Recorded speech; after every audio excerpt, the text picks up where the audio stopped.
Kurwanya ikoreshwa ry'imiti yongereza inguvu no kurwanya igiturire mu nkino ivyo vyatumye ishirahamwe ry'urukino rwo kwoga mu Burundi ritunganya inyigisho kugira rikangurire abari muri ico gisata kuvyirinda nkuko bishikirizwa na Cassien BASOGOMBA rongo ishirahamwe ry'urukino rwo kwoga mu Burundi. Cari igikorwa co kubarira abanonotsi bacu n'abahagararikira inkino n'abatunganya kwimenyereza n'abajejwe ama club ku bibazo bijanye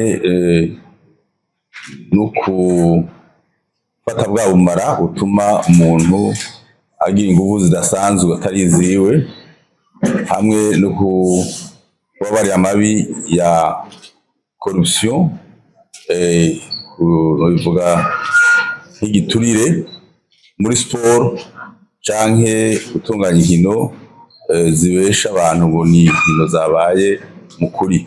Ibyo biganiro rero nivyo no munsi watuza kuvugana uko mwayibonye abo bantu bose mvuze batumiwe nkuko vyashikirijwe n'abagiye batanga inyigisho mu Burundi ngo ntaho kwemeza ko hari ikoreshwa ry'iyo miti kuko atavyigwa birakogwa.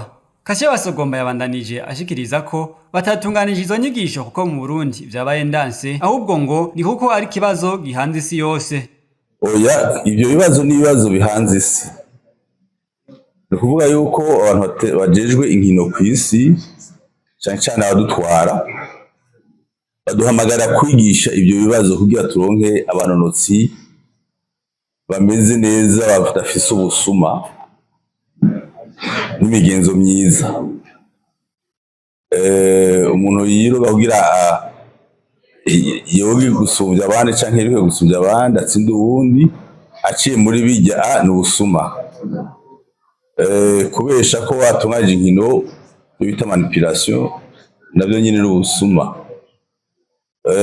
Kandi tuvuga tuti sport uguhiganwa mukuri. Mwamenya ko mu Burundi atamugwi usanzwe ujeje gupima no kugenzura ko abanonotsi badakoresha imiti yongereza inguvu nubwo uwo mugwi watekerezwa kuba uhari.